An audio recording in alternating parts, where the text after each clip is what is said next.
Hello everyone, C A final financial reporting का आपका chapter consolidated financial statement very important for your exam. 15 mark का comprehensive question usually देखने को मिलता है। अब ये क्वेश्चन आते हैं बड़े लेंथी, जिसमें होते हैं कई सारे एडजस्टमेंट। बच्चा सोचता है कि यार ये सारे एडजस्टमेंट्स मुझसे होंगे या नहीं होंगे। एक छोटी सी कशिश मन में हमेशा बनी सी रहती है कि यार कहीं कुछ गलत ना हो जाए। इस वीडियो में हम कुछ ऐसी तरकीब अपनाएंगे जिसके थ्रू हम शॉर्ट 15 मार्क का पूरा क्वेश्चन एज इट इज जो इंस्टीट्यूट का सजेस्टेड आंसर है उससे मैच करा पाएंगे। And we will feel more confident about handling this particular chapter in a very short amount of time. Consolidation simplify करने के लिए हमने ये देखा कि यार जब भी इंस्टीट्यूट एग्जाम में कंसोलिडेटेड फाइनेंशियल स्टेटमेंट से रिलेटेड क्वेश्चन पूछता है जिसके अंतर्गत एक सब्सिडरी के साथ आपको कंसोलिडेट करके कंसोलिडेटेड फाइनेंशियल स्टेटमेंट बनाना होते हैं, इन क्वेश्चंस में कुछ कॉमन एडजस्टमेंट्स होते हैं। ऐसे चैप्टर बहुत बड़ा है और कई सारे एडजस्टमेंट्स है जो हम देखते हैं, बट यूजुअली अगर आप देखेंगे तो majority of the questions have few adjustments only, like dividend का एडजस्टमेंट हो गया या रिवैल्यूएशन का एडजस्टमेंट हो गया और सो ऑन। ऐसे कॉमन एडजस्टमेंट्स को which are most commonly asked in the exams, अगर मैं क्लब करूं तो I would get hardly the 6 common adjustments. तो सबसे पहले अगर ये 6 कॉमन एडजस्टमेंट इंडिविजुअली कैसे हैंडल करने हैं या अपन क्विकली समझ लें, तो देन क्वेश्चन में उसको कैसे इंप्लीमेंट करना है हमारे लिए आसान हो जाएगा। देयर इज एन 80% प्रोबेबिलिटी कि आपके क्वेश्चन में यही एडजस्टमेंट आए, यानी 80% चांस है कि सिर्फ आप इतना सा पार्ट डिस्कस करके समझ के चले जाओ तो आप कंसोलिडेटेड फाइनेंशियल स्टेटमेंट का क्वेश्चन सॉल्व कर पाओगे, subject to a little bit of self practice. लेकिन अगर हम रिमेनिंग 20% की बात करें तो आप ये कह सकते हैं कि उस रिमेनिंग 20% में से 99% चांस है कि जो आपके एडजस्टमेंट्स अगर कोई डिफरेंट आए तो वो इनमें से कुछ हो सकते हैं। These are less commonly asked. And वो जो 1% पॉसिबिलिटी है जो बोलता है 99 इज नॉट अनफ, जिसे पूरा कंसोलिडेटेड फाइनेंशियल स्टेटमेंट एकदम सॉलिड तरीके से ग्रिप पे चाहिए, वो 1% के लिए आपको पॉसिबली इतनी सारी चीजें और समझना पड़ेगी। इस वीडियो का बेसिक ऑब्जेक्टिव है कि जो मोस्ट कॉमन एडजस्टमेंट्स हैं वो कैसे हैंडल करते कॉन्फिडेंटली कि पढ़ते से ही अपना दिमाग और कलम दोनों ऐसी चलने लग जाए कि फटाफट सॉल्व हो सके। एंड लेस कॉमन एडजस्टमेंट्स यानी 6+6 ये जो एडजस्टमेंट्स है इन्हें कैसे क्वेश्चन में हैंडल किया जाए ये समझ सके। And this video will not talk about these uncommon adjustments which have a very low probability to be asked in the exam. मैंने ये सोचा है कि इसे समझाने के लिए I take one sample question from the ICI module, उसे बेस बना के पहले अपन एक अप्रोच बनाएंगे कंसोलिडेशन के। क्वेश्चन एग्जाम में कॉम्प्रिहेंसिव क्वेश्चन आते हैं तो उसे शुरू कैसे करना है, और फिर उनमें जो एडजस्टमेंट जो उसे समझते हुए ये सारे कॉमन और फिर अनकॉमन एडजस्टमेंट्स स्टार्ट करेंगे। आ जाओ दोस्तों, तो अपन खोलते हैं अपनी स्ट्राइकर, और स्ट्राइकर की बुक में let's go to the consolidated financial statements chapter.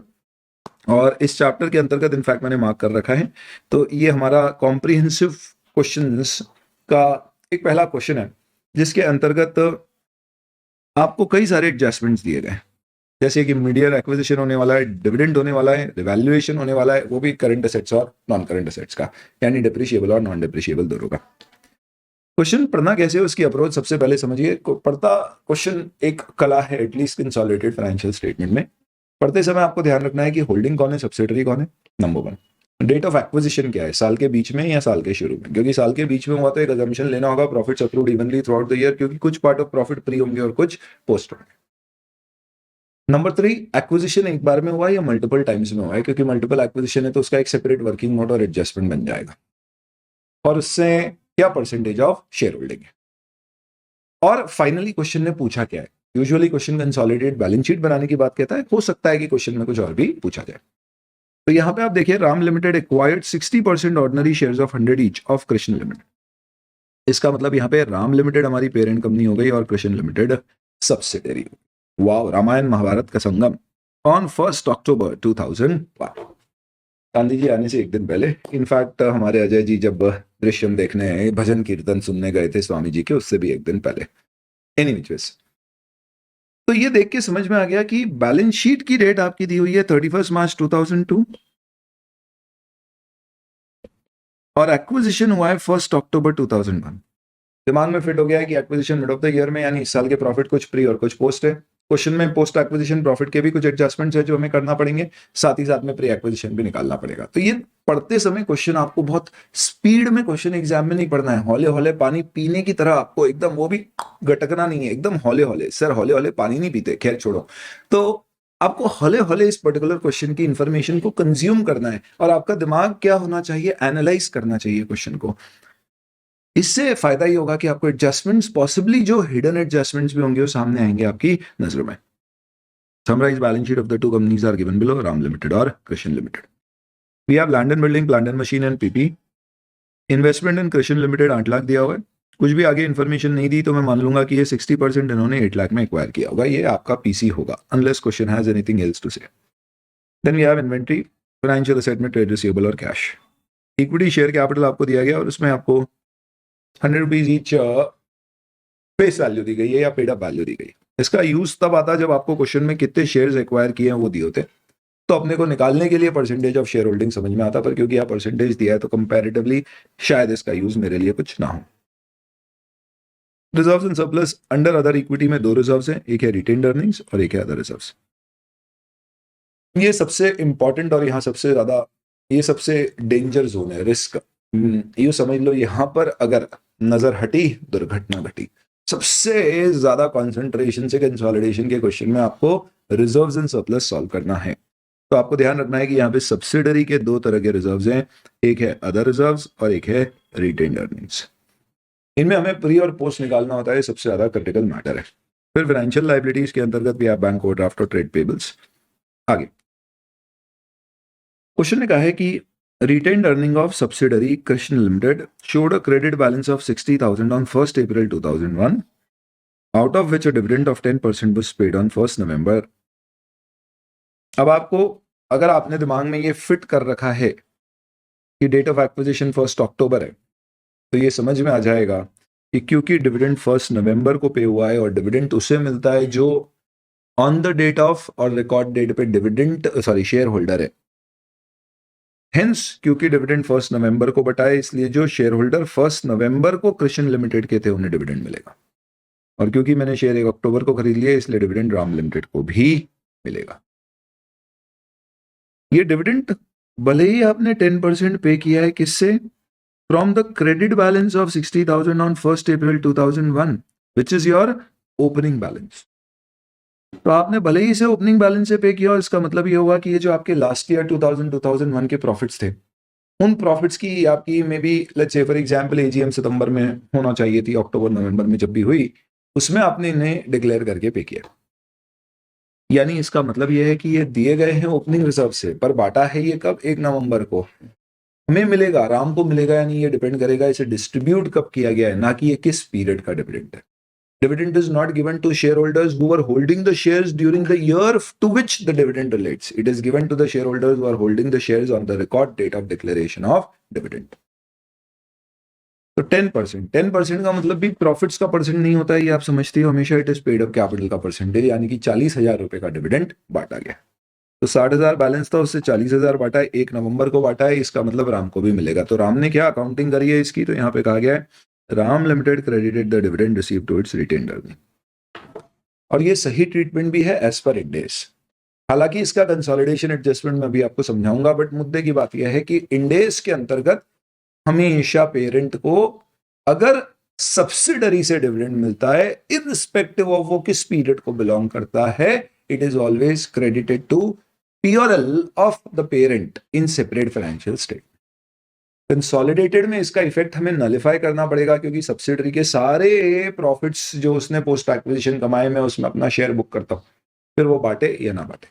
तो सेपरेट फाइनेंशियल स्टेटमेंट में डिविडेंड में क्रेडिट करना बिल्कुल सही है. कभी क्वेश्चन कहते था कि इसको डिविडेंड में क्रेडिट करने की बजाय हमने उसको इन्वेस्टमेंट्स की कॉस्ट से कम कर दिया, तो देन इन दैट केस हम कहते हैं कि फिर पहले हमें क्या करना पड़ेगा, we will have to credit it to POL, यानी हमें वापस से इन्वेस्टमेंट्स की कॉस्ट को किस पे लाना पड़ेगा, जो उसकी ओरिजिनल कॉस्ट है. तो अगर ये कह रहे थे कि पेरेंट ने इसे अपने कॉस्ट ऑफ इन्वेस्टमेंट से रिड्यूस कर दिया है, तो पहली बात तो ये as per इंडेस 27 separate financial statement गलत है.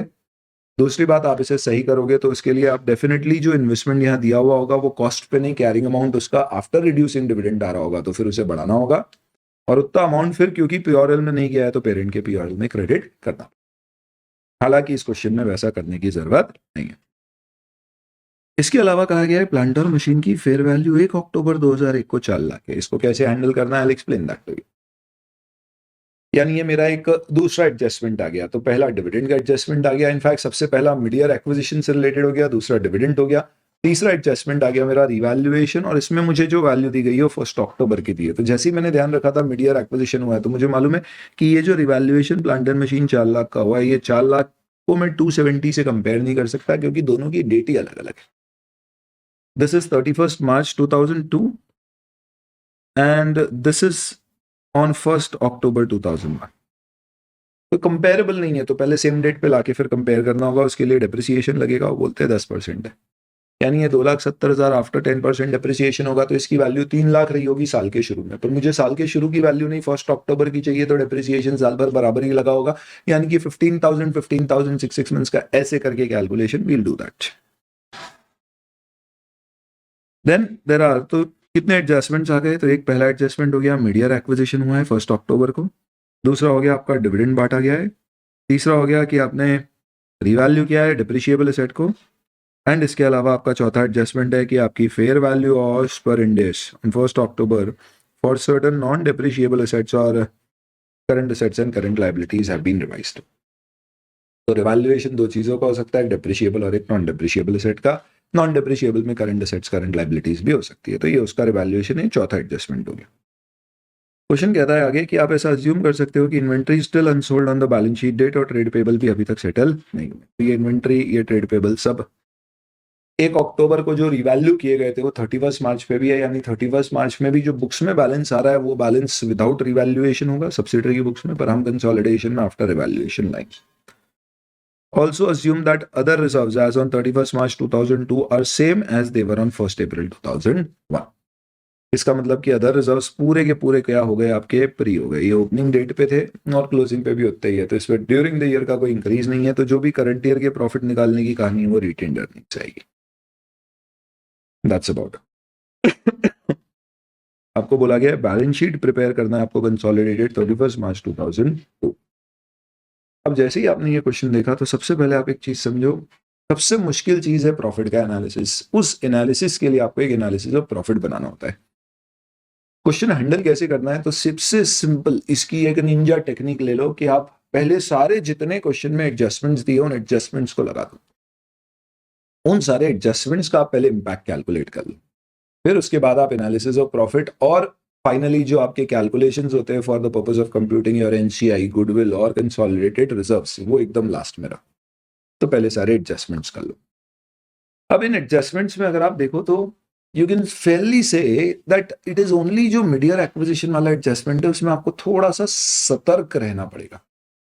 कैसे कि मिडियर में एक्विजिशन अगर हुआ है तो कितना प्रॉफिट मेरा प्री है, कितना प्रॉफिट मेरा पोस्ट है। तो आप देखिए कंसोलिडेशन में सबसे पहला हमारा मोस्ट कॉमन एडजस्टमेंट में मैंने जो एडजस्टमेंट लिखा है, I have said this is midyear acquisition. अब मिडियर एक्विजिशन में आपको क्या देखना है, तो कुछ टिप्स देते जाता हूं मैं आपको, उसके बेसिस पे अपन समझते जाएंगे। मिडियर एक्विजिशन अगर है और किसी भी केस में अगर आपको प्रॉफिट का एनालिसिस निकालना है, ऑब्वियस सी बात है हमें किसके प्रॉफिट्स एनालाइज करने हैं, सब्सिडरी के। ये पूरे वीडियो में हम जेवी एसोसिएट कुछ डिस्कस नहीं करने वाले। तो आपको एक बेसिक फंडामेंटल समझना पड़ेगा कि हम ये क्यों कर रहे हैं, आखिर क्यों करना है ये। इसका सिंपल सा रीजन है that only post acquisition profits of subsidiary are consolidated with parents' reserves and surplus in consolidated financial statements। तो इसको करने का सिर्फ एक उद्देश्य है कि पोस्ट एक्विजिशन प्रॉफिट क्या है। To compute post acquisition profits हमें सिर्फ ये निकालना है, हमारा ये उद्देश्य पोस्ट एक्विजिशन प्रॉफिट निकालना सबसे पहले। और ऑब्वियस सी बात है टोटल प्रॉफिट या रिजर्व्स है और पोस्ट निकालोगे तो बचा हुआ फ्री हो जाएगा। You'll have to be careful here। कैसे केयरफुल रहना है, आपको सबसे पहले समझना है कि क्वेश्चन ने आपको क्या कहा है कि सब्सिडरी हैज टू रिजर्व्स।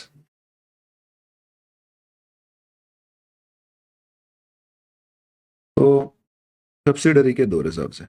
अब मैं आपको इसमें कहता हूं कि हम जो अप्रोच फॉलो करते हो क्या करते हैं, वर्किंग नोट, सब चीजों के वर्किंग नोट। वर्किंग नोट 1 में अपन निकालते हैं what are the post acquisition profits. वो निकालने के लिए आप देखिए कि सब्सिडरी हैज टू थिंग्स।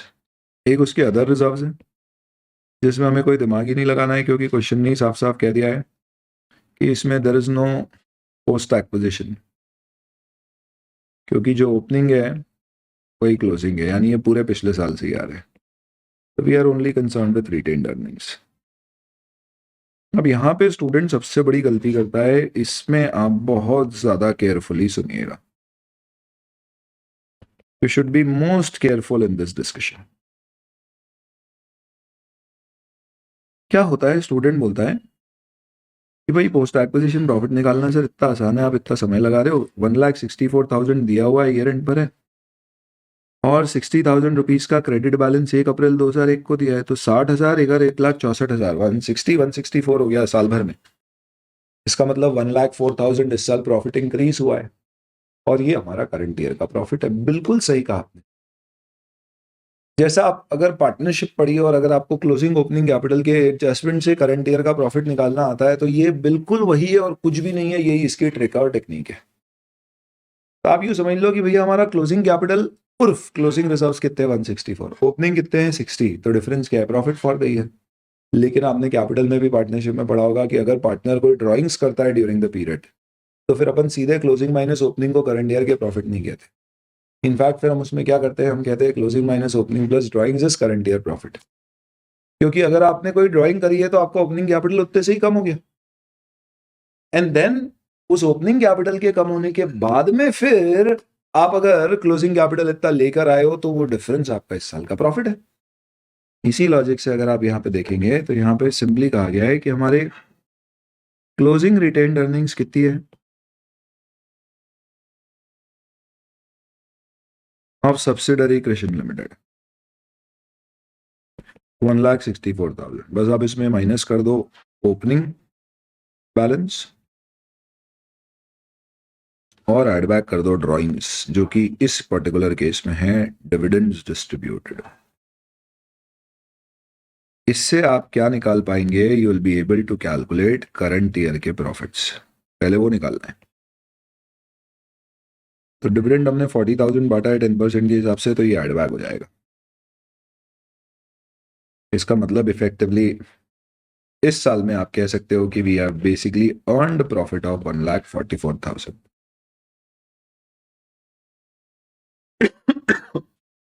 ये हमारे 2001-2 के प्रॉफिट्स। इसे बहुत ध्यान से समझना, कंफ्यूज नहीं होना। ये ड्राइंग्स एड बैक करने जैसा, ऐसे नहीं आता है तो आपको एक दूसरे तरीके से भी समझाता हूं मैं। चलो आप सिंपली ये देख लो कि लेट्स से यहाँ पे क्वेश्चन में क्या हुआ है, आपको दिया गया है कि हमारा ओपनिंग कैपिटल यानी कि कैपिटल ऑन 1/4/2001, राइट। क्वेश्चन ने दिया है कि ये आपका 60,000 था। दिस इज बेसिकली कैपिटल नहीं, अब मैं क्या बोलूंगा, रिटेन्ड अर्निंग्स, ठीक है। इसमें से मैंने डिविडेंड कितना डिस्ट्रीब्यूट किया, जो भी डेट पे किया, 40,000 डिविडेंड चले गया। क्योंकि मैंने ओपनिंग रिजर्व से डिविडेंड बांटा है, तो इसके लिए मैं बोल सकता हूं कि इस ओपनिंग का बैलेंस कितना बचा, 20,000 बचा। पर क्वेश्चन ने हमें दे रखा है कि 31 मार्च 2002 पे हमारा बैलेंस इज 1,64,000। इसका मतलब करंट ईयर में हमारा इंक्रीज जो हुआ है, ये हमारा इस साल का प्रॉफिट है। दिस इज नथिंग बट 2001-2 का प्रॉफिट। ये बेसिक इसका कैलकुलेशन है, ये हमारा प्रॉफिट आ गया। बार बार छोटी सी चीज को सर इतना क्यों समझा रहे हो आप, क्योंकि स्टूडेंट इसमें कंफ्यूज हो जाता है। कई बार स्टूडेंट क्या करता है, वो सीधे सीधे इसमें क्या कर लेता है, समझाने के लिए let me just create a chart for you. कई बार कंफ्यूज हो जाता है, कंफ्यूज होके वो सीधे सीधे किसको कंपेयर कर लेता है, 60 और 164 को, वहीं पे सारा मामला बिगड़ जाता है। तो आप देखिए यहाँ पे क्या हो रहा है, व्हाट इज हैपनिंग हियर। देखो 60 ओपनिंग था, उसमें से 40 चले गया, 20 बचा, पर हमारे बुक्स में 164 बच रहा है। इसका मतलब करंट ईयर में इतना मेरा इंक्रीज हो गया, ये मेरा करंट ईयर का प्रॉफिट। एक बार आपको ये चीज समझ में आ गई तो आप समझ लीजिए कि ये सबसे ज्यादा प्रोन एरर है, ये आप इस एरर से दूर हो गए। आपको फॉर्मूला याद रखना है तो आप फॉर्मूला भी याद रख सकते हो, सिंपल कि भैया डिविडेंड को भी ड्यूरिंग द ईयर बांटा है तो उसे एड बैक करो करंट ईयर का प्रॉफिट निकालने के लिए। कारण उसका क्या है, क्योंकि जो क्लोजिंग बैलेंस दिया है, जैसे पार्टनरशिप में क्लोजिंग कैपिटल दिया जाता है, वो ऑब्वियस सी बात है ड्राइंग्स के बाद ही होता है, तो डिविडेंड के बाद ही होगा यहाँ पे। इसमें ये भी हो सकता है, कोई स्टूडेंट बोले सर कि ऐसा भी तो हो सकता है कि ये जो 60,000 बैलेंस है ये आफ्टर डिस्ट्रीब्यूटिंग डिविडेंड है। हो सकता है अगर क्वेश्चन ऐसा लिखता तो। क्वेश्चन बोलता retained earning showed a credit balance of 20,000 after distributing dividend of 1 November as on 1 April, तो अपन मान लेते, पर ऐसा लिखा नहीं है। उन्होंने बोला 1 अप्रैल को इतना बैलेंस था, यानी उस दिन डिविडेंड बटा ही नहीं है, तो उसमें ऑब्वियस सी बात है वो टोटल बैलेंस है। जैसे ही आपने रिटेन्ड अर्निंग निकाल ली, अब आप यहाँ पे ये कहेंगे that assuming profits accrued evenly through out the year.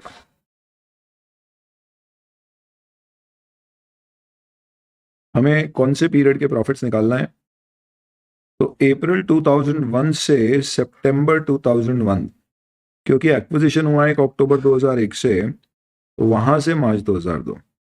This is also 6 month, this is also 6 month, यानी 72,000 और 72,000 हमारे करंट ईयर के प्रॉफिट है। This is part of pre acquisition, this is part of post acquisition.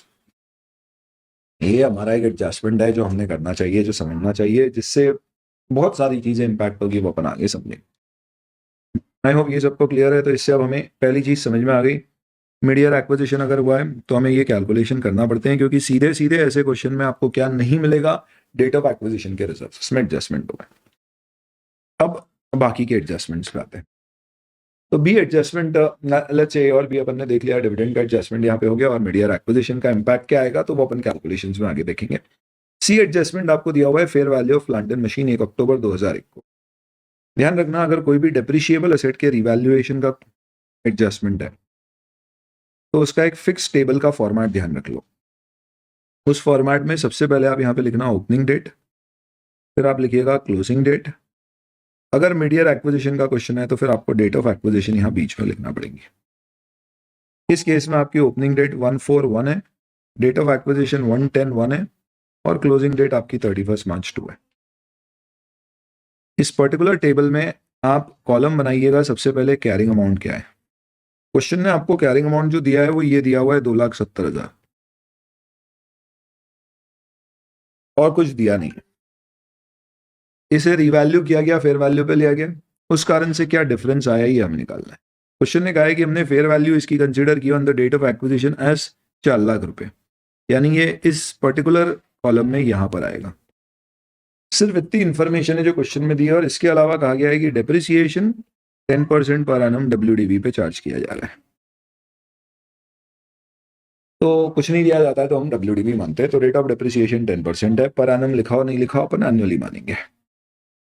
अब इससे आपको सबसे पहले क्या करना है, क्योंकि आपको डेप्री पता है तो आप ये बोल सकते हो कि अपनी opening date plant and machine carrying amount कितना होगा, 270 इज आफ्टर चार्जिंग 10% डेप्रिसिएशन, यानी ये 90% के बराबर है, तो 100% वुड बिकम 3 लाख। तो अब मैं इंफॉर्मेशन फिल करूंगा। अपनी कॉपियां भी जब बनाओ ना तो आप ध्यान रखना, जो क्वेश्चन में गिवन होती है और जो आप निकालते हो अलग अलग कलर से लिखो, एटलीस्ट इस तरह के टेबल में, नहीं तो बाद में मालूम नहीं पड़ता है दिया क्या था और अपन ने क्या निकाला। तो इसके बेसिस पे मैंने क्या किया है, 3 लाख कैलकुलेट कर लिया। 3 लाख पे डेप्रिसिएशन लगा है मेरा 30,000 रुपीज। ध्यान रखना है 30,000 रुपीज का डेप्रिसिएशन आप फर्स्ट 6 मंथ्स और नेक्स्ट 6 मंथ्स में इक्वली अलोकेट कर दीजिएगा, 15 और 15,000। भूल के भी आप ऐसा मत करना, भूल के भी आंसर गलत हो जाएगा, आपका सोल्यूशन एग्जाम में सही नहीं माना जाएगा। कि 3 लाख पे 10% डेप्रिसिएशन 6 महीने के लिए 15 होता है, तो बचा 285, फिर उस 285 पे 10% डेप्रिसिएशन 6 महीने के लिए, वो 15 नहीं आएगा, कम आएगा। WDV मेथड में हम पर मंथ या पर 6 मंथ्स WDV निकाल के डेप्री नहीं लगाते हैं, वहां पे हमेशा डेप्रिसिएशन का रेट जो ओपनिंग वैल्यू है उसी पे लगाया जाता है। तो हम सिर्फ अलोकेट कर रहे हैं, तो डेप्रिसिएशन अलोकेट हम ऐसा नहीं करेंगे 6 महीने का लगाओ फिर जो रिमेनिंग WDV है उसके ऊपर लगा। ध्यान रखना डेप्री जो भी आपने लगाया है वो पूरे साल का इक्वली अलोकेट होगा या इवनली अलोकेट होगा। अब मुझे इन्हें कंपेयर करना था 285 और 4 लाख, यानी आपने 2,85,000 की एसेट्स को फेयर वैल्यू पे कितने पे दिए, 4 लाख पे, यानी ये 1,15,000 रुपए से आपने क्या किया है, you have increase the value. तो जब आप कोई कंपनी एक्वायर करते हो तो उसकी नेट एसेट जो बुक्स में दिख रही है, अगर आप उससे ज्यादा पे लोगे तो आपकी आइडेंटिफाइबल नेट एसेट्स बढ़ी हुई है। प्रॉब्लम कंसोलिडेशन के क्वेश्चन की आप लोगों ने पढ़ा है, कंसोलिडेशन तो पता होता है कि कंसोलिडेशन का बेसिक लॉजिक क्या है, PC plus NCI minus asset take on over is goodwill. Problem ये होती है कि क्वेश्चन में जिस दिन आपने एक्विजिशन किया है इस क्वेश्चन में 1 अक्टूबर को, उस दिन की एसेट्स की वैल्यू दी नहीं है, उसकी जगह वो क्या दे देते हैं कि यही एसेट बस रीवैल्यू करी, बाकी एसेट्स सब कितने पे ली होगी, कैरिंग अमाउंट पे, पर बाकी एसेट की 1 अक्टूबर बैलेंस शीट की वैल्यू हमारे पास है ही नहीं, बाकी लाइबिलिटी की वैल्यू नहीं है। तो हम ये मानते हैं कि भैया asset minus liability is equal to equity plus capital. हमारे पास एसेट लाइबिलिटी 1 अक्टूबर की नहीं है, पर हम इक्विटी और कैपिटल 1 अक्टूबर की निकाल सकते हैं। कैपिटल सेम रही होगी, इक्विटी में रिजर्व्स आते हैं, वो हमने निकाल लिए, कैसे चेंज हुए। तो क्योंकि मैं इक्विटी प्लस कैपिटल को मान रहा हूं कि this is equal to my asset minus liability, अब ऑब्वियस सी बात है कि अगर कोई एसेट को मैं 1 लाख से ऊपर रिवैल्यू करूंगा तो डेफिनेटली फिर उसका दूसरा इफेक्ट होगा, एक रिवैल्यूएशन रिजर्व बनेगा तो मेरी इक्विटी बढ़ेगी। तो हम कंसोलिडेशन में जो तरकीब लगाते हैं वो ये करते हैं कि ए, हमें निकालना है goodwill which is PC plus NCI minus assets, net assets. Net assets दी नहीं है तो हमें पता है asset minus liability is equal to capital plus equity, इसलिए हम capital plus equity on date of acquisition निकालते हैं। और क्योंकि कोई एसेट को रिवैल्यू करने का दूसरा इफेक्ट आपकी इक्विटी पे आएगा, तो इसलिए हम देखते हैं कहाँ एसेट रिवैल्यू हुई है और उसका इक्विटी पे पॉजिटिव नेगेटिव क्या इंपैक्ट है, वो देके फिर हम आइडेंटिफाइबल नेट एसेट निकालते हैं। इस पर्टिकुलर लॉजिक से यहाँ पे हम कहते हैं कि भैया हमने जो एसेट बुक्स में 285 की आ रही है उसको राम लिमिटेड पेरेंट ने 4 लाख पे वैल्यू किया है, तो उसने 1,15,000 रुपए वैल्यू ज्यादा दी है, तो जो नेट एसेट्स है हम उसको अच्छे से बढ़ा देंगे। बट डेफिनेटली अगर आप कोई चीज महंगी खरीदोगे तो उस पर डेप्री भी ज्यादा लगेगा। अब क्योंकि आपने कोई चीज मिड ऑफ द ईयर खरीदी है तो आप डेप्री फिर तब से ही लगाओगे, तो यहाँ पे फिर आपको डेप्रिसिएशन 4 लाख पे 10% using the same rate of depreciation for 6 months लगाना होगा, जो 20,000 आएगा, और ये आपकी वैल्यू 380 आएगी जो कंसोलिडेटेड बैलेंस शीट में आप शो करेंगे। ये कंपेयर करने पे आपको पता पड़ेगा कि हमने डेप्रिसिएशन जो सब्सिडरी ने अपनी बुक्स में लगाया है उसके कंपैरिजन में 5,000 रुपए ज्यादा लगाना है, जिससे कि सब्सिडरी के पोस्ट एक्विजिशन प्रॉफिट 5,000 से कम हो। ये टेबल अगर आप इस तरह से फॉलो करके बनाओगे तो कोई भी रिवैल्यूएशन का क्वेश्चन एडजस्टमेंट आए, बस आपको इस टेबल में फिगर्स पुट इन करना है। और ये ध्यान रखना है कि जो प्री का एडजस्टमेंट है ये किसको इम्पैक्ट करेगा, जो हम नेट आइडेंटिफाइबल एसेट का कैलकुलेशन करेंगे, और जो पोस्ट का एडजस्टमेंट है वो किसको इम्पैक्ट करेगा, आपके post acquisition profits of subsidiary को। तो सब्सिडरी ने अपनी बुक्स में क्या एसेट को रीवैल्यू किया है? नहीं, ये तो प्रॉब्लम है। जब मैं कोई कंपनी के शेयर्स खरीद के उस पर कंट्रोल लेता हूं तो वो कंपनी अपनी एज इट इज चल रही है, उसकी बुक्स पहले जैसी बन रही है, यानी उसकी बुक्स में एसेट वही वैल्यू पे आ रही है जिस वैल्यू पे पहले चल रही थी। पर मैंने जब उसे खरीदा तो मैंने उसको वो रिवैल्यू किया, तो रिवैल्यू मैंने किसके लिए किया, कंसोलिडेटेड फाइनेंशियल स्टेटमेंट जो मैं बना रहा हूँ उसके लिए, उसकी खुद की बुक्स में कोई चेंज नहीं हुआ है। और अगर उसकी बुक्स में चेंज नहीं हुआ है तो मैं उसकी बुक्स को बेस बना के जब अपनी बुक्स में कंसोलिडेट करूंगा तो मुझे वो चेंज करना पड़ेगा। तो वो चेंज जब मैं करूंगा तो डेट ऑफ एक्विजिशन पे अगर कोई एसेट बढ़ा के लोगे और वो डेप्रिशिएबल है तो डेफिनेटली फिर उसका डेप्री भी बढ़ाना पड़ेगा। तो मुझे दोनों एडजस्टमेंट करना पड़ेंगे, एक एसेट की वैल्यू चेंज करने का और दूसरा डेप्री को चेंज करना। एसेट की वैल्यू चेंज हुई, वो डेट ऑफ एक्विजिशन की नेट एसेट्स बढ़ाएगी, और डेप्री जो बाद के पीरियड का बढ़ेगा उसके कारण पोस्ट एक्विजिशन प्रॉफिट सब्सिडरी के कम होंगे। क्या बात बोलिए सर, इच्छा हो रही है एक बार रिवाइंड करके दोबारा सुन ले, हो रही है तो बताना जरूर कमेंट में कि हाँ सर रिवाइंड किया एक बार। चलिए सर, कमेंट वमेंट नहीं लिखता, हम तो सुन रहे हैं बढ़िया एकदम स्पीड बढ़ाकर। तो ये रिवैल्यूएशन का एक एडजस्टमेंट हो गया। अब पहला हमने डिविडेंड का देख लिया था along with mid year acquisition, दूसरा रिवैल्यूएशन देख लिया, तीसरा नॉन डेप्रिशिएबल एसेट्स भी कुछ हैं जो रिवैल्यू हैं, तो उसका नेट इफेक्ट आपका डेट ऑफ एक्विजिशन के एसेट्स पर आएगा, वो अपन कंप्यूट कर लेते हैं। अब so we are writing revaluation of other assets and liability other than depreciable ones। Question ने क्या दिया है, सबसे पहले क्वेश्चन में ये पढ़ना है कि क्या वो ये दे रहा है हमने इतने पे वैल्यू किया, या ये दे रहा है हमने इतने से बढ़ाया कम किया। तो following are changes in fair value from the book value, यानी यहाँ पे ये नहीं दिया है कि हमने कितने पे लिया, ये दिया है कि हमने इसको इतने पे बढ़ा के इतने पे कम करके लिया है। तो ट्रेड पेबल, लैंड और बिल्डिंग और इन्वेंट्री, ये तीन चीजें हैं। मैं आपको इसकी भी ट्रिक बताता हूँ। ट्रिक एज इन क्या टेबल बनाना चाहिए जिससे आपको आसान रहेगा। आप क्या करिए, जो जो एसेट्स दी हुई है वो सब लिख लीजिए, लैंड और बिल्डिंग, इन्वेंट्रीज, फिर लाइबिलिटी भी लिख लीजिए, ट्रेड पेबल्स। इसे लिखने के बाद आप देखिए कि इनमें चेंज क्या हुआ है। तो चेंज यहाँ पे बोला है कि ये 2 लाख से बढ़ गया, इन्वेंट्री आपने 30,000 से बढ़ा दी, और ट्रेड पेबल आपका 20,000 से बढ़ गया। तो इससे आपके रिजर्व्स पे क्या इम्पैक्ट आएगा? असेट बढ़ेगा तो आपका रिजर्व बढ़ जाएगा। कौन सा? डेट ऑफ एक्विजिशन का, 1 अक्टूबर का। वही वाली बात है, मुझे नेट असेट्स की वैल्यू चाहिए, पर क्योंकि मैं इक्विटी कैपिटल साइड से जा रहा हूं तो मैं क्या कर रहा हूँ, असेट्स की वैल्यू मेरे पास अवेलेबल नहीं है, इक्विटी प्लस कैपिटल ले रहा हूँ, उसे मान रहा हूँ वो असेट की वैल्यू के बराबर है। पर अगर कैरिंग अमाउंट पे असेट लेता तो जो कैरिंग अमाउंट ऑफ इक्विटी और रिजर्व्स और कैपिटल है वो चलता। पर अगर मैं असेट को चेंज कर रहा हूँ तो उसका करस्पॉन्डिंग इफेक्ट रिजर्व्स पे भी आएगा, वो इफेक्ट में दे रहा हूँ। तो रिजर्व्स पे क्या आएगा, असेट बढ़ेगी तो रिजर्व बढ़ेंगे, पर लाइबिलिटी बढ़ेगी तो रिजर्व कम होंगे। तो इससे मेरे प्री एक्विजिशन रिजर्व्स पे 2,10,000 रुपीज का नेट पॉजिटिव इफेक्ट आएगा, बढ़ेंगे इतने से। ऐसे सिस्टमैटिक करने में कभी कहीं गड़बड़ नहीं होगी, नहीं तो यहाँ टोटल लगा देते 250 से बढ़ा देते, मामला बिगड़ जाए। प्लस कंसोलिडेटेड बैलेंस शीट में क्या होगा, the carrying amount of such assets and liabilities of subsidiary Krishna limited क्या लेना होगी। तो आप देखिए कैरिंग अमाउंट जो क्वेश्चन में दिया है, इन्वेंट्री साथ ही साथ में ट्रेड पेबल सबके सब अनसेटल्ड है ईयर एंड तक। कभी ये सेटल हो गए होते हैं ना तो बड़ा खतरनाक एडजस्टमेंट हो जाता, पर ऐसा आया नहीं है कभी आज तक। उस केस में फिर आपको पोस्ट एक्विजिशन प्रॉफिट कम करना पड़ते हैं जहां पे असेट पड़े हुए हैं उससे, क्यों? क्योंकि असेट महंगे और बेच दिए तो आपने जो प्रॉफिट कमाया वो कम कमाया। बट एनी विच, तो आप देखिए यहाँ पे लैंड और बिल्डिंग 3,60,000 पे दिख रहे हैं, उसमें रिवैल्यूएशन का 2 लाख आप जोड़ के इसे 5,60,000 पे कंसोलिडेटेड बैलेंस शीट पे ले जाओगे। इन्वेंट्री भी अनसोल्ड है तो वो 72,800 पे सब्सिडरी की बुक्स में जो आ रही है वो विदाउट रिवैल्यूएशन है। पर हमने जब खरीदा था तो हमने माना कि हमने ज्यादा पे लिया है, 30,000 रुपीज का रिवैल्यूएशन, तो 1,02,800 पे। ट्रेड पेबल्स भी बढ़ा के लेना पड़ेंगे, जो बुक्स में आ रहे हैं 34,800, हमने जब लिए थे तो उसको 20,000 बढ़ाया था और वो ट्रेड पेबल आज भी मौजूद हैं, तो ईयर एंड पे वो 54,800 आएंगे। इस एक ही वर्किंग नोट में आपके वो सारे एडजस्टमेंट्स आ गए जो आपको कंसोलिडेटेड बैलेंस शीट बनाते समय लगेंगे। ये छोटी छोटी ट्रिक आपका समय बचाएगी। तो इस तरह से आपको revaluation of asset liability handle करना है। तो ये जो अपना पर्टिकुलर ऑब्जेक्टिव है वीडियो का, उसका क्या ऑब्जेक्टिव है कि भाई जो मेजर एडजस्टमेंट्स होते हैं उन एडजस्टमेंट्स को कैसे डील किया जाता है, हैंडल किया जाता है, वो एडजस्टमेंट्स हैंडल करने का तरीका है।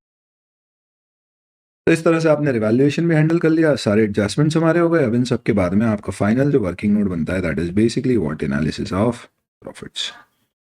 आप यहाँ पे लिख दीजिए analysis of profits and capital. ये हमेशा किसका होता है? सब्सिडरी का।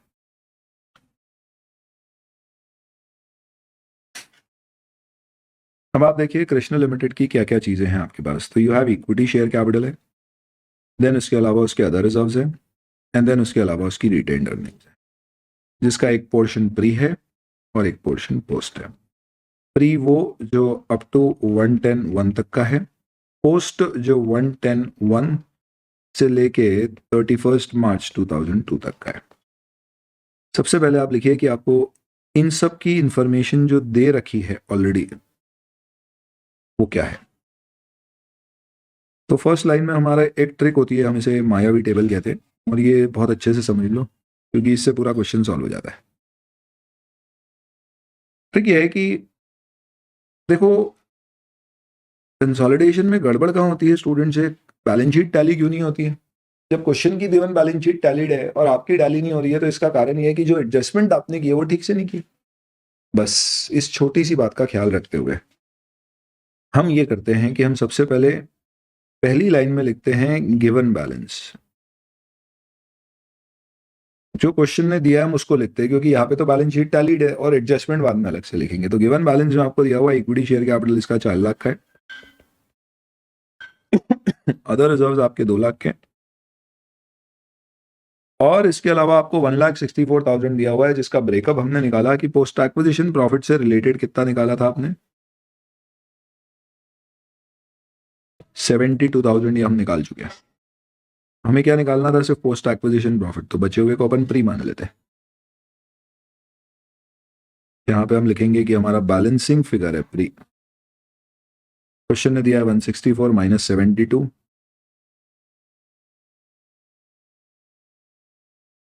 तो उस लॉजिक से अगर आप कैलकुलेट करोगे तो ये आ जाएगा आपका 92,000।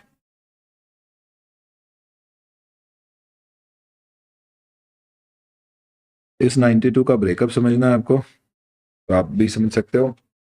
कि भाई देखिए आपके जो ओपनिंग 60,000 के क्या थे,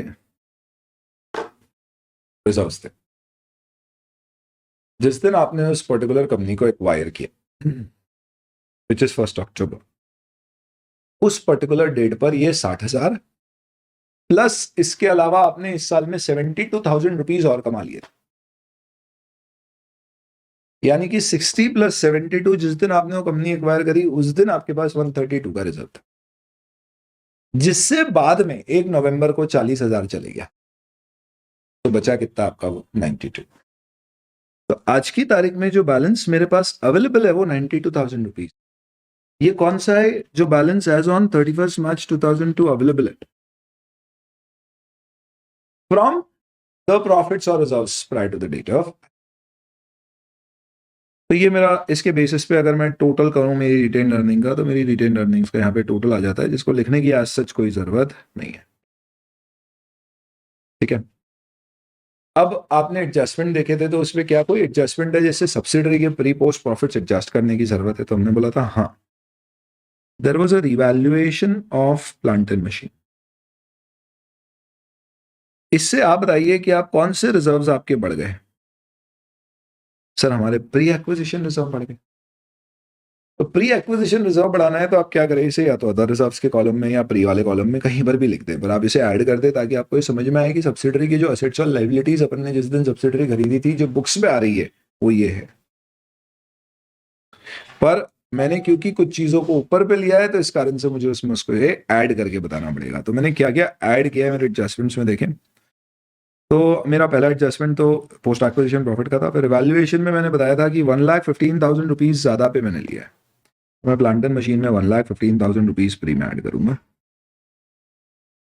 लेकिन पोस्ट के अंतर्गत मुझे यहाँ पे माइनस करना पड़ेगा जो एक्स्ट्रा डेप्रिसिएशन लगाना है, क्योंकि सब्सिडरी ने जो प्रॉफिट कमाया है उसमें डेप्री जो उसने लगाया है उससे ज्यादा पेरेंट को लगाना पड़ रहा है क्योंकि ज्यादा पे वैल्यू किया।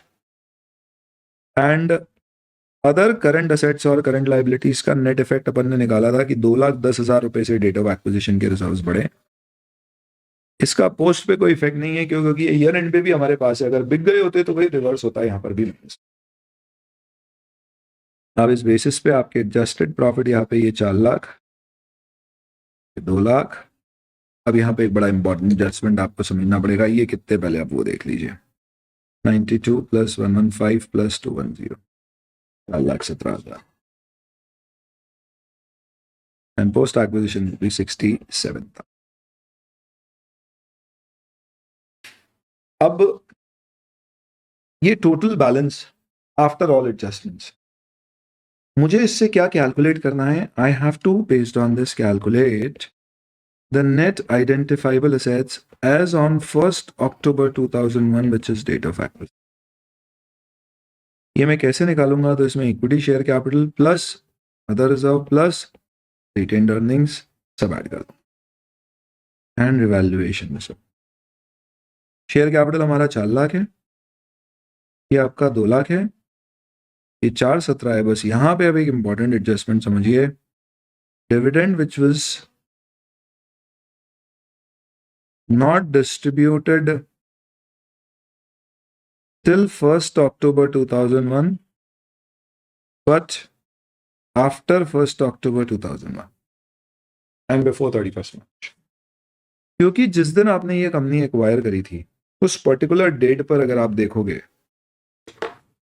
उस तारीख पर रिजर्व्स तो बढ़े हुए थे। 1 अक्टूबर को जो 40,000 का डिविडेंड हमने बांटा है वो नहीं बटा था, वो 1 नवंबर को बटा। अगर उससे पहले बढ़ गया होता तो ऐड नहीं करना पड़ता।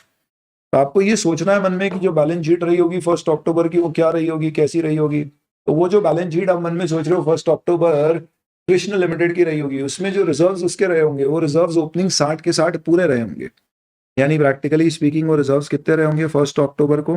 तो डिविडेंड अपन ने बांटा है 1 नवंबर 2001 पे, तो 1 अक्टूबर पे ये 60 पूरा रहा होगा प्लस इसका 72 भी रहा होगा, यानी 132। तो इसके लिए आपको ये 132 पे लाना पड़ेगा। तो ये 132 आप कैसे लेकर आए हो, 92 प्लस 40 132, और ये दोनों तो रिवैल्यूएशन है आपका 3,25,000। आप इसे चाहे just for the sake of your convenient understanding तो आप 2 पार्ट में स्प्लिट करके लिख सकते हो। यहाँ पे हमारे रिटेन्ड अर्निंग्स और इवैल्यूएशन गेन्स।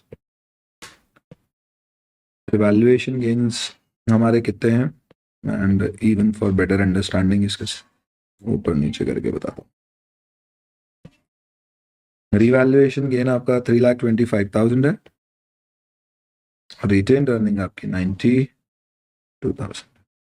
92 और 4132 is what was there on that particular date. इन सबसे अब आप टोटल निकालोगे तो आपके नेट आइडेंटिफाइबल एसेट्स आएंगे, which is like 4 plus 2 6 plus 3.25 925 plus 92 plus 40,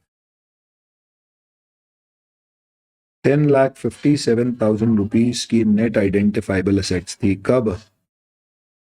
as on 1 October 2001। तो जिस दिन मैंने सब्सिडरी को खरीदा था ये उसकी नेट एसेट थी। Now you are in the position to compute all your steps. तो स्टेप 1 अब अपन गुडविल और capital reserve bargain purchase gain निकालेंगे।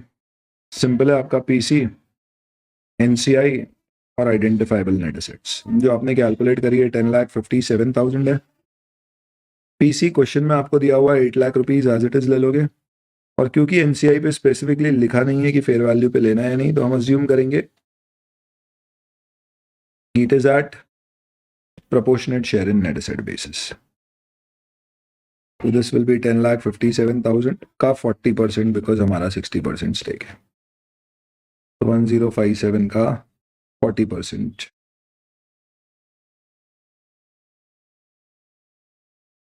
422,800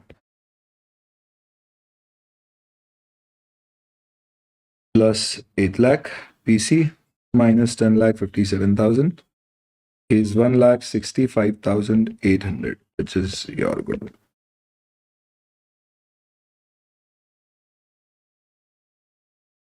Step 2 अब आते हैं अपन एनसीआई पे। Very careful. NCI date of acquisition which was 1 October 2001 was 4,22,800। अब ध्यान दीजिए, इसके बाद एनसीआई ने क्या किया, तो दो चीजें हुई है कि इसको डिविडेंड मिला 1 नवंबर को, तो वो आपको माइनस करना पड़ेगा।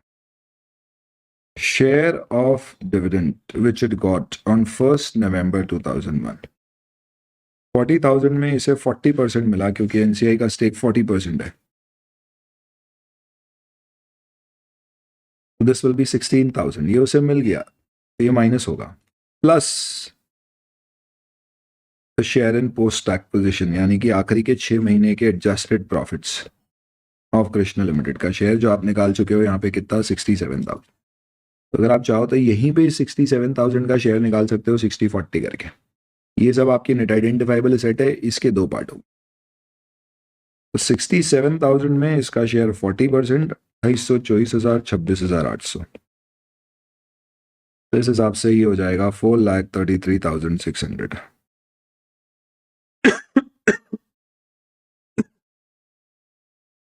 And then step 3। मैं इसे स्टेप ये बोलता हूँ क्योंकि ये हर क्वेश्चन में लगता ही लगता है। तो ये कंसोलिडेटेड रिजर्व्स एंड सरप्लस या अदर इक्विटी आप कह सकते हो। इसमें सबसे पहले आपके पास दो तरह के रिजर्व्स है, तो आप दो की हेडिंग दे दीजिए, अदर रिजर्व्स और रिटेनर। पहले आप पेरेंट का लिख दीजिए जो भी बैलेंस अवेलेबल है राम लिमिटेड का इस पर्टिकुलर क्वेश्चन में 6 लाख और 144,400। इसमें कोई एडजस्टमेंट तो कर लो इस केस में, तो ये क्योंकि डिविडेंड की अकाउंटिंग आपने सही की। अगर उसने सपोज पीएनएल में क्रेडिट नहीं किया होता तो फिर अपन को क्रेडिट करना पड़ता। प्लस ऐड सिर्फ क्या करना है, share in post acquisition profits of Krishna after adjusting for depreciation and everything, जो हमारे एनालिसिस ऑफ प्रॉफिट में हम एडजस्ट कर चुके हैं। 3642 40,200 रुपए आएंगे। तो ये 67,000 रुपीज का मेरा शेयर होगा। इस लॉजिक से नाउ आई कैन कैलकुलेट, इसमें सारे एडजस्टमेंट हो गए, डिविडेंड वगैरह सब कुछ। 6 लाख और 1,84,600। 6 लाख आपके अदर रिजर्व है। सर इसमें राम का क्यों नहीं आया, क्योंकि वो पूरा का पूरा प्री था, तो प्री तो आता ही नहीं है बेटा, उसका तो कोई चांस ही नहीं है। प्री एक्विजिशन रिजर्व्स लाने की कोई पॉसिबिलिटी नहीं है, क्योंकि वो पूरे के पूरे राम के क्या है, pre acquisition reserves 2 lakh pre है। हमें सिर्फ कौन से लेके आने थे, पोस्ट। तो पोस्ट में हमारा जो शेयर है वो हमने ले लिया, वो हमारा शेयर इस तरह से हमने कैलकुलेट कर दिया। So based on this what we have done is we have calculated, you can say the रिटेटर। बस अब इसमें एक छोटा सा एडजस्टमेंट चला, हमने जो भी एडजस्टमेंट यहाँ पे किए पर्टिकुलर एडजस्टमेंट पे, आप एक बार ये देख लीजिए कि क्वेश्चन में जो जो एडजस्टमेंट्स दिए थे उन सबके इम्पैक्ट और ट्रीटमेंट हमारे सही सही आ रहे हैं यानी, और उसका क्या इफेक्ट है जो हमें यहाँ पे कुछ करने की जरूरत बाकी। तो यहाँ पे अब एक डिविडेंड का एडजस्टमेंट आपको समझना पड़ेगा। अब देखो दोस्तों, राम ने जो सब्सिडरी से डिविडेंड मिला उसे अपने प्रॉफिट्स में शामिल कर रखा है, जो किया वो सही किया, गलत नहीं। बट कंसोलिडेटेड फाइनेंशियल स्टेटमेंट में सब्सिडरी के सिर्फ पोस्ट एक्विजिशन प्रॉफिट्स आते हैं और प्री एक्विजिशन नहीं आते। राम ने जो अकाउंटिंग करी वो बिल्कुल सही करी, ये करके कि उसने इस 1,44,400 में डिविडेंड का अपना शेयर एडेड रखा, बिल्कुल सही किया। But technically speaking consolidated financial statement में सब्सिडरी के प्री एक्विजिशन प्रॉफिट नहीं आना चाहिए, क्योंकि वो मैंने खरीदी है कंपनी, तो उसके पुराने प्रॉफिट मिले हैं तो रिकवरी ऑफ इन्वेस्टमेंट है, तो भले ही सेपरेट में इनकम हो, कंसोलिडेटेड में नहीं होगी। तो ये पूरे आंसर में आखिरी में अब आपको क्या करना पड़ेगा, जो डिविडेंड आपको रिसीव हुआ है फ्रॉम प्री एक्विजिशन रिजर्व्स वो माइनस करना। तो कितना डिविडेंड बांटा था उसने, 40,000, जिसमें आपका शेयर कितना था 60%, 24,000। ये माइनस आप करोगे तब जाके फिर आपका फाइनल आंसर आएगा, ये 6 लाख हो गया और ये हो जाएगा आपका 1,60,600। तो ये 160,600 लेके कैलकुलेशन देख लीजिएगा एक बार, आपकी total other equity.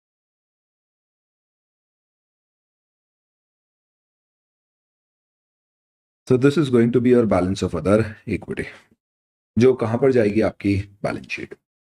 Balance sheet अपन प्रिपेयर कर लेंगे, that is another aspect of it, but ये सबसे पहले आपको ये एडजस्टमेंट समझ में आना चाहिए। अब देखो हुआ क्या, इफेक्टिवली स्पीकिंग एडजस्टमेंट के डबल इफेक्ट समझना है तो देखो क्या हुआ। एक तरफ आपने 40,000 रुपए को यहां पर ऐड किया असेट्स में, और दूसरी तरफ इसके दो पार्ट 16,000 एनसीआई से माइनस किया और 24,000 कंसोलिडेटेड रिजर्व्स एंड सरप्लस से माइनस किया। यानी आपने माना कि ये मैंने खरीदा है तो ये असेट्स का पार्ट है, और बाद में मुझे मिला मेरे प्रॉफिट में शामिल है तो मैं वहां से हटा देता हूँ, एनसीआई में शामिल है तो एनसीआई भी वहां से हटा। इस तरह से ये आपका कैलकुलेशन करेक्शन हो जाएगा, और इसके बेसिस पे now you have done your all the adjustments with respect to this particular question. Finally अब इसके बेसिस पे आप कंसोलिडेटेड बैलेंस शीट बना पाओगे। बैलेंस शीट बनाने में कोई इशू नहीं होना चाहिए, जो भी आपने इन्फॉर्मेशन यहाँ पर कैलकुलेट करी है उसको यूज करके अब आप मस्ती के साथ बैलेंस शीट। तो बैलेंस शीट बनाना हमारा ऑब्जेक्टिव नहीं है यहाँ पे। मेरा ऑब्जेक्टिव क्या था कि जो मैंने कॉमन एडजस्टमेंट्स आपको बताए थे, इस क्वेश्चन के माध्यम से मैंने एक अप्रोच पहले आपको बताई क्या है, और अब वो सारे कॉमन एडजस्टमेंट्स अपन डिस्कस करते हैं। चलिए, तो नाउ सीइंग और coming on to the common adjustments. इस पर्टिकुलर क्वेश्चन में क्या क्या चीजें कवर हो गई हमारी, तो मिड ईयर एक्विजिशन पहला एडजस्टमेंट, देन ये 1,14,400 है, इसको सही कर लीजिएगा, 1,14,400, तो 24 कम हो जाएगा इससे, 4,200 हो जाएगा ये, तो ये हो जाएगा 154, 1,30,600।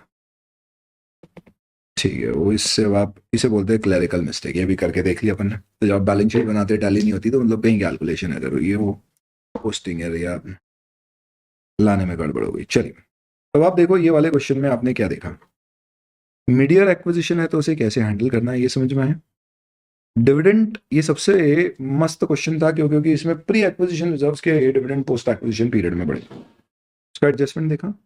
रिवैल्यूएशन पीपी या depreciable intangible assets, अमोर्टाइजेबल intangible assets किसी में आता है तो क्या, और अदर्स में आता है तो क्या, ये भी देख लिया। एनसीआई इस पर्टिकुलर केस में आपने proportionate share in net asset पे ले ली क्योंकि क्वेश्चन साइलेंट था। इसका मतलब what adjustments we could now discuss is एक इंटरकंपनी ट्रांसफर का क्या एडजस्टमेंट होता है, इंटरकंपनी डेट का क्या एडजस्टमेंट होता है, और अगर एनसीआई फेयर वैल्यू पे लेनी है तो क्या होती है। अगर आप ये 3 एडजस्टमेंट और देख लोगे तो आप ये समझ लीजिए कंसोलिडेशन की 80% ऑफ द एडजस्टमेंट्स वाले क्वेश्चन आपके हल हो जाएंगे।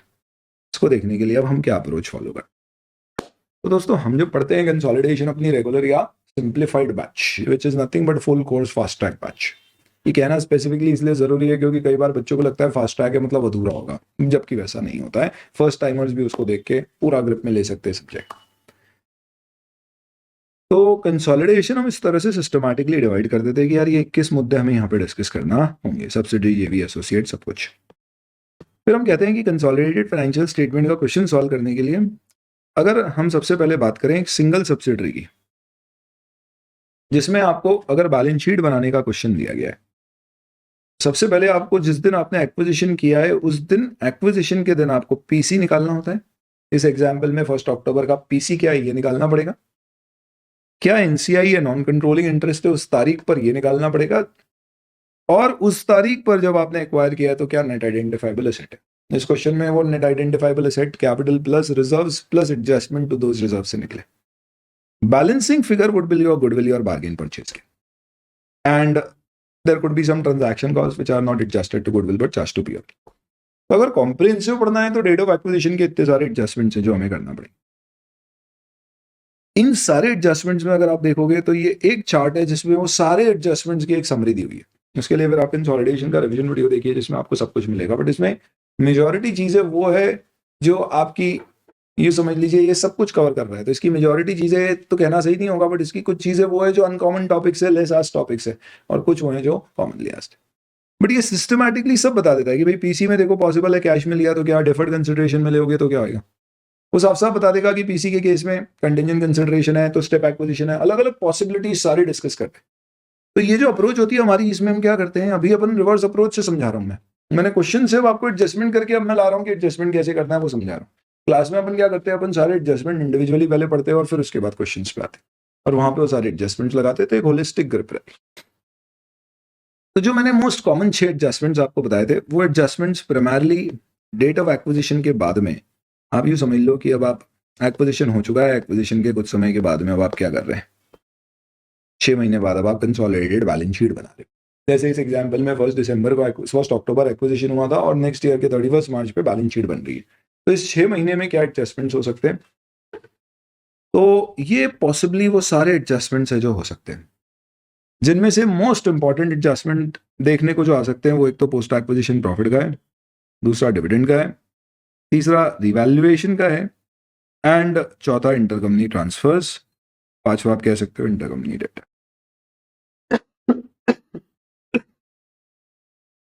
Excuse me.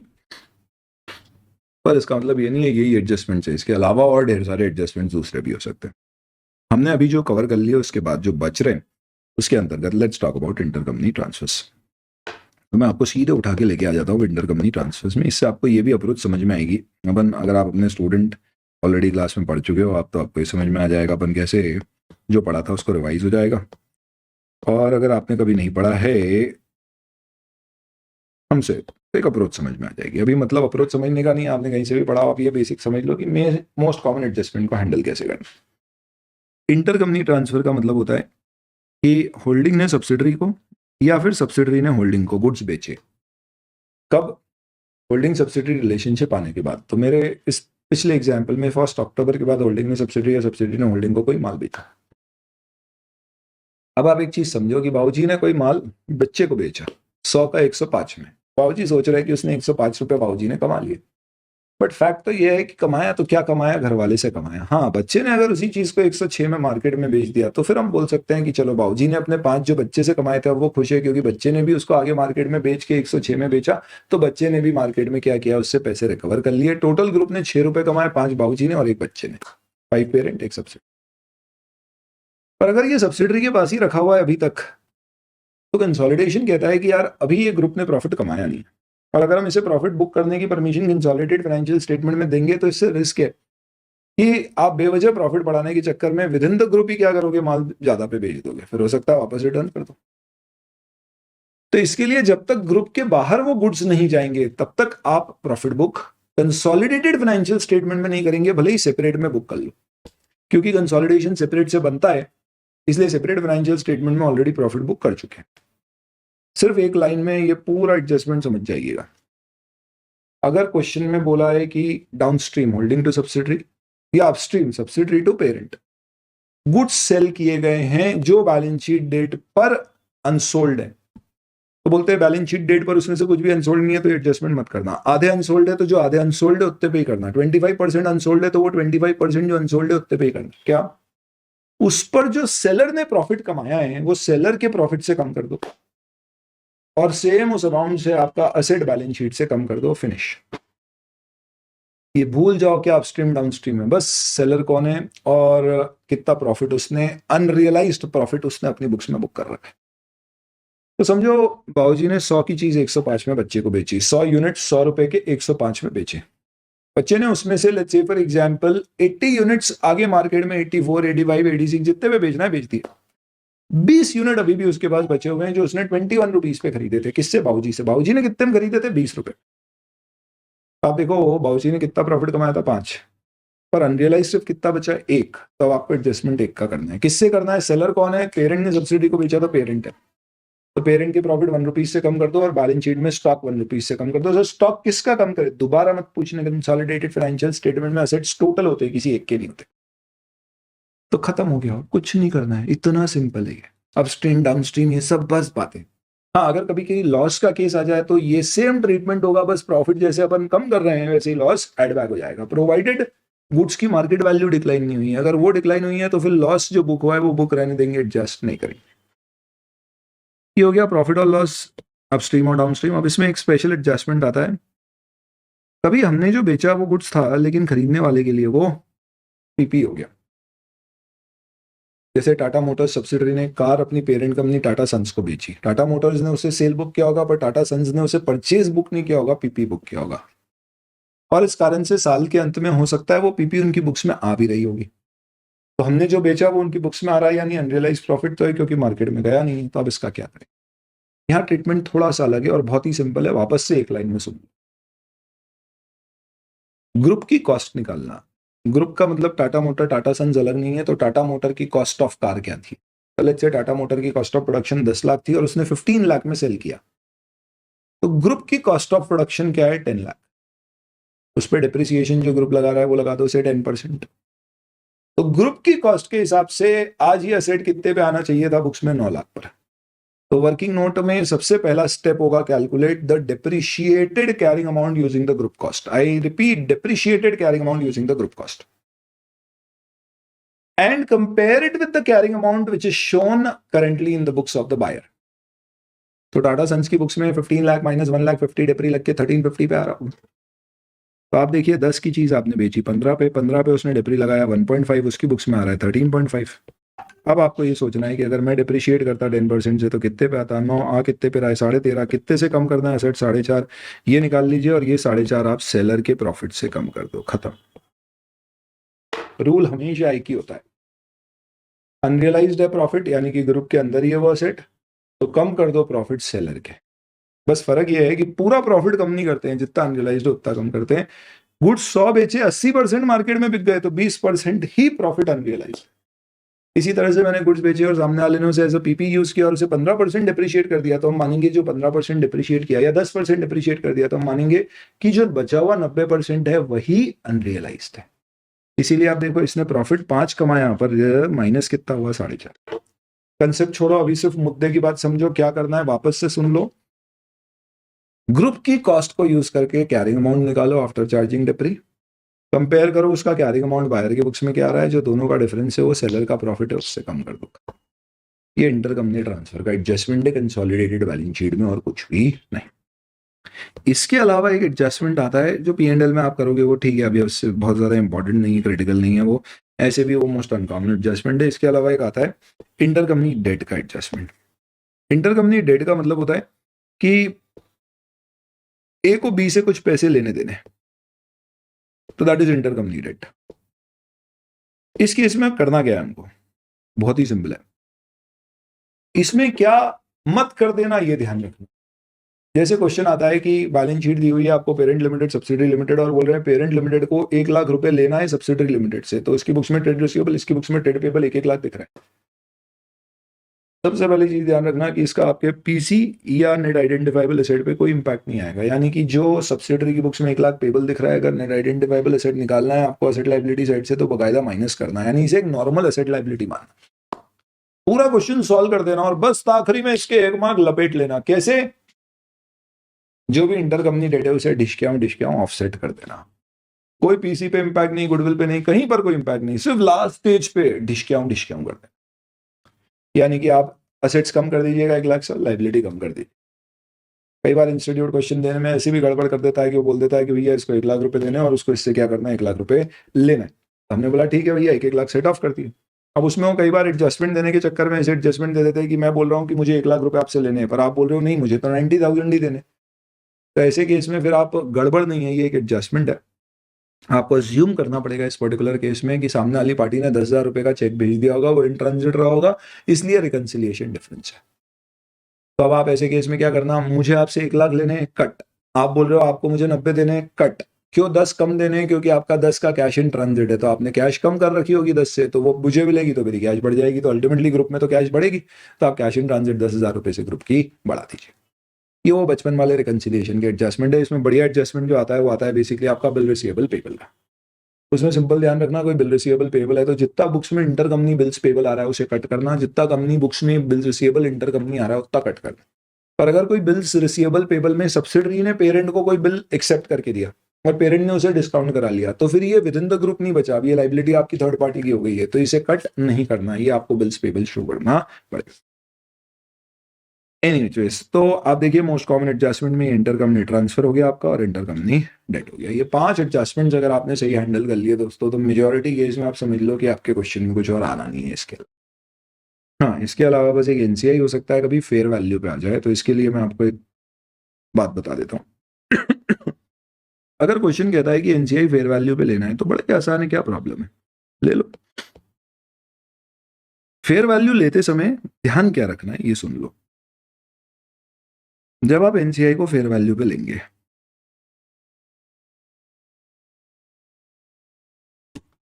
तो फेयर वैल्यू कौन सी लेना है? आपके पास नॉर्मली क्वेश्चन में शेयर की मार्केट प्राइस दी जाएगी डेट ऑफ एक्विजिशन की, उसको आप बेस बनाएं।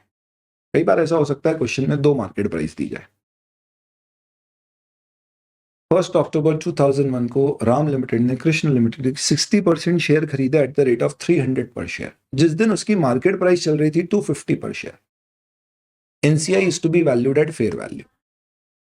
तो आप 250 पर शेयर को बेस लेना, मार्केट वैल्यू को, ना कि 300 पर शेयर जिसपे पेरेंट ने खरीदा है, क्योंकि पेरेंट नॉर्मली मार्केट से हो सकता है थोड़ा कम या ज्यादा ड्यू टू कंट्रोल प्रीमियम दे, नॉर्मली ज्यादा देगा। पर अगर कभी क्वेश्चन में 250 दिया ही ना जाए तो क्या करें? तो फिर आप एनसीआई को proportionate share in net asset method से कंप्यूट करना, यानी नेट आइडेंटिफाइबल एसेट निकालना, और उसमें जो 40% एनसीआई का स्टेक है, मेरे एग्जांपल जो अभी अपन ने किया, उतनी एनसीआई मान लेना। पर अगर क्वेश्चन लिख दे कि नहीं NCI is to be measured at fair value और वो मार्केट वैल्यू शेयर की देनी, तो फिर मजबूरन पेरेंट ने जिस प्राइस पे परचेज किया है वही रेट पर शेयर को एनसीआई के रेट पर शेयर मानते हुए वैल्यूएशन करना, और नोट लगा देना कि दो दिस में include control premium but information is not given, hence the value at which shares are purchased by the parent on the date of acquisition is treated as the same value for, और the same value is used for measurement of. तो number 1, अगर fair value of NCI given है question में तो आंख बंद करके fair value use करना। नहीं दी है पर क्वेश्चन बोल रहा है फेयर वैल्यू पे मेजर करो, तो फिर उस पर्टिकुलर केस में अगर फेयर वैल्यू दी है मार्केट प्राइस तो वो लेना, नहीं है तो फिर पीसी वाली लेना और नोट दे देना। अदरवाइज बेहतर होगा कि अगर मार्केट प्राइस नहीं दी है तो फिर आप उसे पीएसएनए पे मेजर, ये आपका रूल है। एनसीआई नेगेटिव भी हो सकती है, ये भी ध्यान रखो। ये आपके सारे मोस्ट कॉमन एडजस्टमेंट्स हो गए, इससे आपके चांसेस हैं कि क्वेश्चन पूरे सॉल्व हो जाएंगे। इसके अलावा क्या और एडजस्टमेंट्स आ सकते हैं, ब्रीफ उस पर बता देता हूं मैं आपको। अगर कभी क्वेश्चन में मल्टीपल एक्विजिशन आता है, जिसका मतलब कि हमने शेयर्स एक बार में नहीं बट स्टेप एक्विजिशन किया है, एक से ज्यादा बार में एक्वायर किया, तो ध्यान रखना दोस्तों, सबसे पहला आपको यह समझना है कि अगर एक्विजिशन एक से ज्यादा बार हुआ है पर आसपास की डेट पे हुआ है, और अल्टीमेटली हमारा उद्देश्य यहां पर सिर्फ और सिर्फ क्या था कि हम लेट्स से 60% शेयर एक्वायर करना चाह रहे थे, पर ऑब्वियस सी बात है एक साथ एक ही पार्टी से नहीं मिलेंगे, तो हमने क्या किया, मे बी एक ओपन ऑफर दिया, कुछ फाइनेंशियल इंस्टीट्यूशंस थे उनके पास शेयर्स थे उनसे खरीदे, तो एक 2 महीने के प्रोजेक्ट में अलग अलग सोर्स से एक्वायर करके 60% एक्यूमुलेट किया।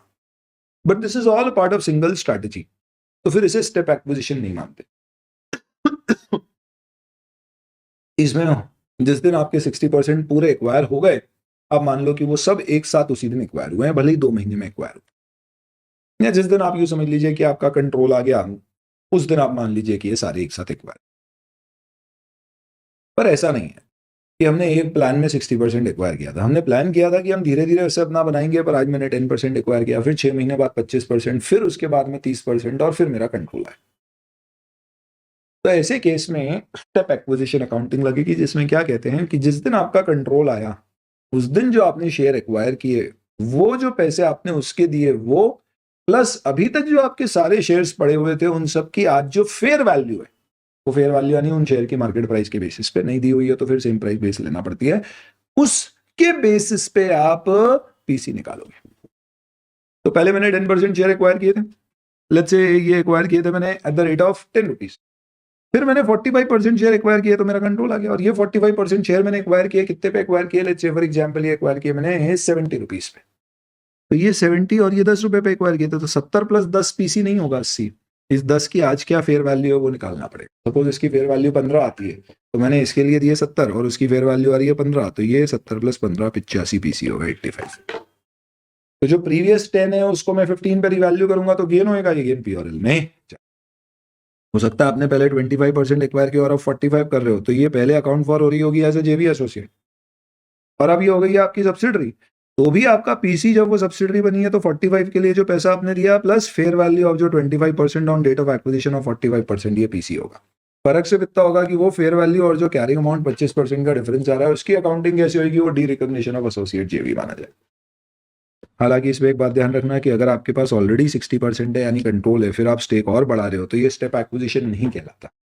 This is transaction with equity participant. इसमें आपका जो गुडविल 60% एक्वायर हुआ उसी दिन निकाला जाएगा और बाद में चेंज नहीं होगा। उसका इंपैक्ट सीधे आप सिर्फ किस पे डालोगे, एनसीआई पे और आपके रिजर्व्स।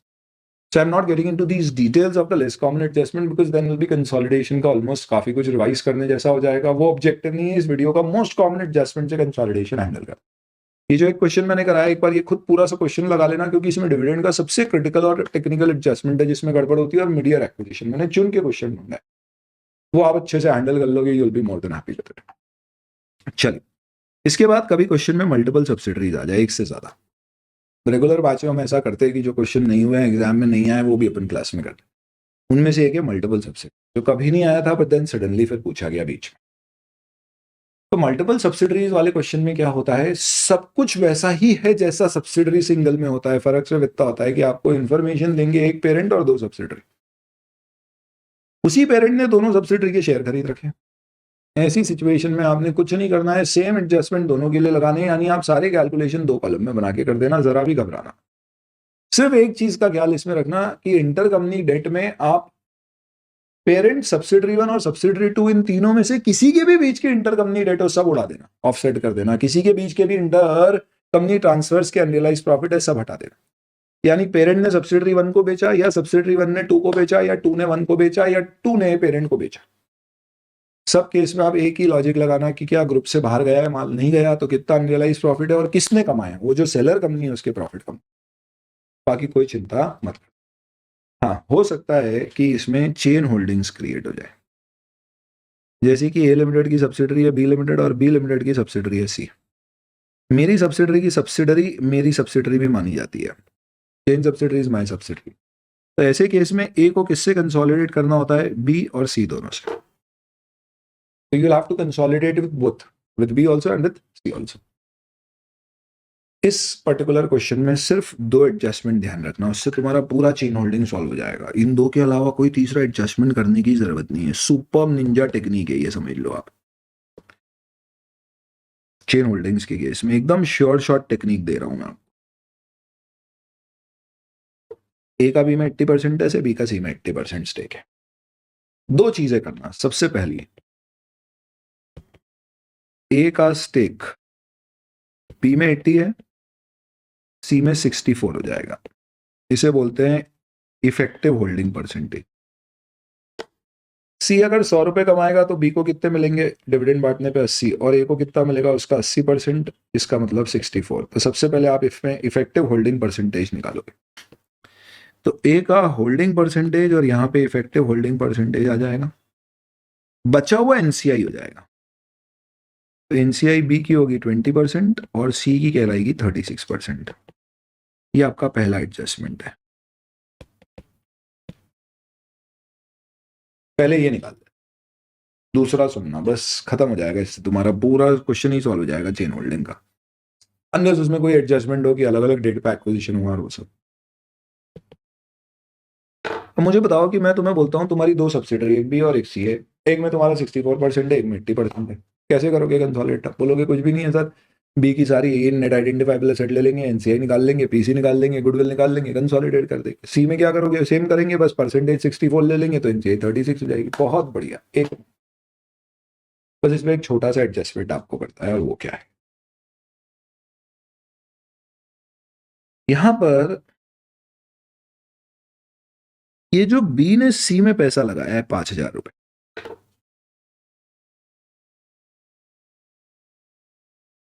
क्योंकि ए का बी में 80% स्टेक है, यानी कि इस 5,000 में से इफेक्टिवली देखा जाए तो ए का 4,000 है। बचा हुआ 1,000 बी के अदर शेयर होल्डर्स का है, जो कि एनसीआई है 20%। बस इस 1,000 रुपए को आप जब गुडविल निकालोगे ना, इसकी सी की, तो जब आप गुडविल निकालोगे सी लिमिटेड की, तो उसमें जो पीसी लोगे, उस पीसी में आप 5,000 में से ये 1,000 माइनस कर देना। और जब आप एनसीआई निकालोगे बी की, तो उसमें से भी 1,000 माइनस कर देना। इसे क्या बोलते हैं? Investment in chain subsidiary by subsidiary में एनसीआई परसेंटेज ऑफ सब्सिडरी। रट लो इसको, लॉजिक भी है इसके, वो सब छोड़ो, बस मुद्दे की बात है। इसके दो इफेक्ट होंगे, एक ये पीसी इन चेन सब्सिडरी से रिड्यूस हो जाएगा, और दूसरा ये एनसीआई सब्सिडरी की जब आप रुपीज में निकालोगे तो वहां से रिड्यूस हो जाएगा। क्यों, क्या, कैसे, बस यही होता है। बाकी पूरा क्वेश्चन नॉर्मल जैसे सॉल्व कर देना, खत्म हो जाएगा। बस ये 1,000 का एडजस्टमेंट करना होता है और कुछ नहीं। ये देखो, यहाँ पे अपन ने 5,000 की बजाय 4 ले लिया, और फिर जो एनसीआई आई उसमें बी की एनसीआई में 1,000 माइनस, बस फिनिश। चेन होल्डिंग हो गया 2 मिनट में आपका डिस्कस, फिनिश, खत्म। स्पेसिफिक एडजस्टमेंट में कभी पीसी अदर देन कैश हो, ऐसा बोला जाए कि हम 1 साल बाद पैसा देंगे तो कॉस्ट ऑफ कैपिटल दी जाएगी, उसे डिस्काउंट करके जो वैल्यू आ रही है उसे पीसी में ऐड कर। पर अगर 1 साल बाद की बैलेंस शीट बनानी है, तो क्योंकि वो वायबिलिटी का अनवाइंडिंग होगा, तो अनवाइंडिंग करके पेरेंट के प्रॉफिट्स उतने से कम करना, अगर नहीं किया ऑलरेडी तो, और उसका पीसी पे इफेक्ट। कंटिंजेंट कंसिडरेशन कोई पेबल है तो डेट ऑफ एक्विजिशन पे सोचना उसकी क्या फेयर वैल्यू है, पीसी में ऐड होगी। पर अगर बैलेंस शीट 1 साल बाद की बनानी है कंसोलिडेटेड, तो 1 साल बाद की कंसोलिडेटेड बैलेंस शीट में उसकी फेयर वैल्यू रिमेजर करना, अगर ये कंटिंजेंट कंसिडरेशन इक्विटी क्लासिफाइबल नहीं है, यानी फिक्स नंबर ऑफ शेयर दे रहे तो रिकंसिडर नहीं होता, नहीं तो होता, और वो पीआरएल से एडजस्ट होता। हो सकता है कई बार कोई कंपनी आप एक्वायर करो और उसके एक्विजिशन के चक्कर में ऐसा हो सकता है कि आप अपने शेयर्स देने की बात करें, कैश डील करने की बजाय। आपने कहा बाईजूस ने आकाश को एक्वायर किया और बदले में उसका ये वैल्यूएशन में बाईजूस ने कुछ शेयर अपने ही आकाश को दे दी, कोई प्रॉब्लम नहीं, उसकी फेयर वैल्यू पीसी में जुड़ जाएगी। पर कभी आपने अपने इतने ज्यादा शेयर दे दिए कि जिसे आपने खरीदा उसके पास आपकी कंपनी के ज्यादा शेयर आ गए, जितने आपके ओनर्स के पास है उससे भी ज्यादा, तो इसे रिवर्स एक्विजिशन कहते हैं। रिवर्स एक्विजिशन इंड AS 103 के अंतर्गत बिजनेस कॉम्बिनेशन में डिस्कस करते हैं। तो स्पेशल इश्यूज में बिजनेस कॉम्बिनेशन के कई सारे एडजस्टमेंट्स हैं, including reverse acquisition, including common control transaction, including demergers, वो सब वहां डिस्कस होते हैं, इसलिए वहां पे मैं कवर नहीं कर रहा हूं। हालांकि ये एग्जाम पॉइंट ऑफ व्यू से इंपॉर्टेंट है, इस पे क्वेश्चन आ सकते हैं, but that's not part of consolidation, at least not discussed here. Contingent liability का एक एडजस्टमेंट आता है, आपने जो कंपनी एक्वायर की उसकी कोई कंटिंजेंट लाइबिलिटी से फेयर वैल्यू पे मेजर करके नेट आइडेंटिफाइबल एसेट से कम कर देना। भले ही सब्सिडरी की बुक्स पे नहीं आ रही है, पर अपने को कंसोलिडेशन करते समय एक्विजिशन की डेट पे फेयर वैल्यू पे ला, बाद में उसके कोई भी चेंजेस हुए other than measurement changes during the measurement period, वो सब पीआरएल से एडजस्ट। अब इस कारण से हो सकता है आपको मेजरमेंट पीरियड से रिलेटेड कोई क्वेश्चंस एडजस्टमेंट्स आ जाए। इसका क्या मतलब होता है, एक बार ब्रीफ में मैं ये समझा देता हूँ, इसमें I am being a little quick to kind of explain this to you. However, measurement period, let me tell this to you. देखो, मेजरमेंट पीरियड का लॉजिक क्या है? ऐसा है कि क्योंकि इंडेस में ऐसा मैंडेटरी है दोस्त